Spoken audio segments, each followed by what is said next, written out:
Hello, I'm Sean Russell. I'm a Superintendent in West Midlands Police, but I'm also the Director for Wellbeing for the West Midlands Combined Authority.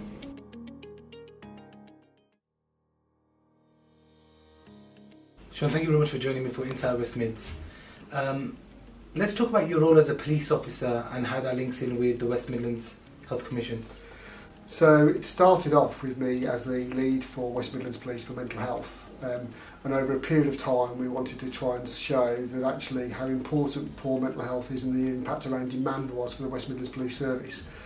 So we know from our evidence base that 20% of our policing work has an element attached to it which is poor mental health, whether that's as an offender, a victim or a witness. And you put that into context of a daily business position, that's 3,000 calls for service a day that West Midlands Police on average get. 500 of those jobs will have some form of element around poor mental health. So we did a lot of work to try and improve the way that we looked after people on the street by improving the services we delivered. So creation of a street triage team, which is a multi-agency team to deal with people in crisis, but also reduce the number of people coming into police cells, and also the secondary flow around actually how we do work with the people in the justice system. That led me to work with our partners really broadly in the sort of West Midlands area, and I was very lucky to be able to work with the coalition government, actually with Norman Lamb and a number of other people, to drive what was effectively a Concordat for action. So we joined up the approach of the system to try and improve the service delivery to people in the region. At the same time, the West Midlands Combined Authority was being formed, and it was understood that actually £3.9 billion fiscal gap was appearing within the West Midlands, of which we could do some things. First one was around building the infrastructure. Secondly, was around improving people's employment and skills opportunity. But thirdly, it was around improving people's mental health. And that space for me was really opportunity, because it gave us a great chance to change the way that we delivered our services. So I worked with citizens, I worked with chief execs and various partners to create an action plan, and then I was able to lead that through my role. So yes, it might seem a bit strange that a policeman's leading this programme, but what it does, it gives me an opportunity to have a conversation with my health colleagues in a slightly different way, because I come with it from a slightly different lens. But actually my background before joining the police is health. So I trained as a paramedic and a nurse. Wow, okay. So actually I come from a position of health and understanding the system, but about improving the system is really important to me and reducing the demand that appears for our public services.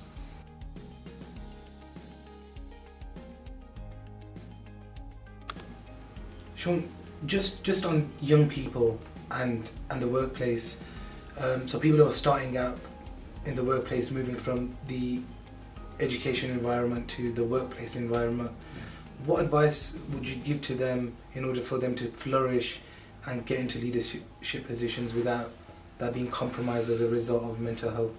Okay, so my start is that mental health affects us all. So poor mental health can hit anybody, no matter what level or grade you're at. So that's the starting point we need to understand.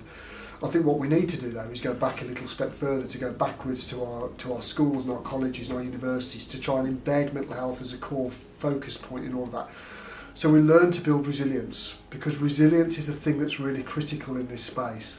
Because if you have a resilient individual, you are more likely to come up across incidents that occur, but are more likely to bounce back very quickly. So, you know, we all have things happen in our life that are really difficult, but it's about your ability to be able to deal with those and move on at pace is really important. So there are lots of things that you can do. So we launched in October the campaign, which is Every Mind Matters. It's a public health campaign that works with the NHS. It's an online digital resource which is really supportive of the way that we need to move our agenda forward. Equally though, this is about you taking time as an individual to look after you, because if you can't look after yourself, you can't look after your workforce and the people around you, whether that's your family or your friends or your work colleagues. So I really make sure that we focus on some key areas of business. One, it's about maintaining your level of sleep. Everybody needs about 6 hours of sleep a day on average. And it's a bit like your mobile phone. The first thing you do when you get home is you plug it into the electric system to charge it up, and your body is exactly the same. That's what sleep does to you. It recharges you and resets you. The next bit then is around good food. So if we live on a diet of biscuits and cake, actually you're going to be down, you're going to be a bit upset, and actually you're not going to be able to perform at your optimum. So have a good balanced diet. And the other bit then is about exercise. So if you keep physically well, you are more likely to be able to deal with things that happen to you in a really strong space. So it's about how you build into your daily work a little bit of exercise, whether that's walking to the train station in the morning, getting your 10,000 or 13,000 steps in a day, breaking that down to it's the beginning of the day, it's at the end of the day, and actually having the ability for you to say, okay, I've had a little bit too much at the moment, I'm going to go out for a 10-minute walk, clear my head, and then come back into the office really refreshed.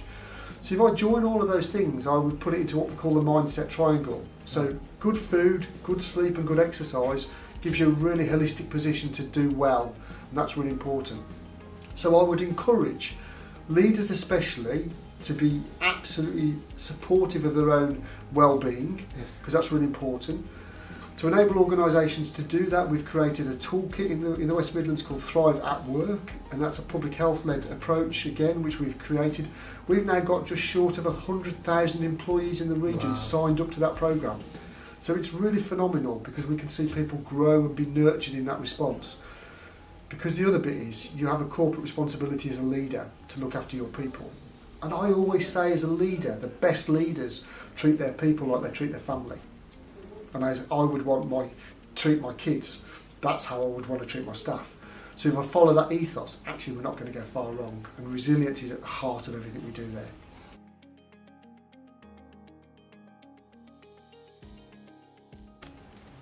So Sean, if you can describe the West Midlands in one word, what would it be?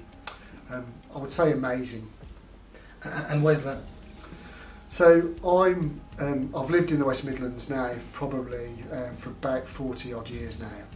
So I went to school in Birmingham, grew up in Birmingham, and I've worked in Birmingham for most of my adult life. I love it. There is a real buzz around the West Midlands. I think the next 10 years will be really fantastic. The Combined Authority focusing on building 213,000 new homes by 2031, the ability for us to build HS2, you know, the development of the Commonwealth Games. Actually, all of those things make our area really, really great. And I think, you know, we can talk about London, we can talk about Manchester. West Midlands are so much better. Yes. And I think our opportunity moving forward will really put us into a position where we're not only the best in the UK, but we're the best in Europe. And I would hopefully say in 10 years' time, we're the best in the world. Sean, thank you so much for joining me for Inside West Mids. Thank you for the time. Thank you.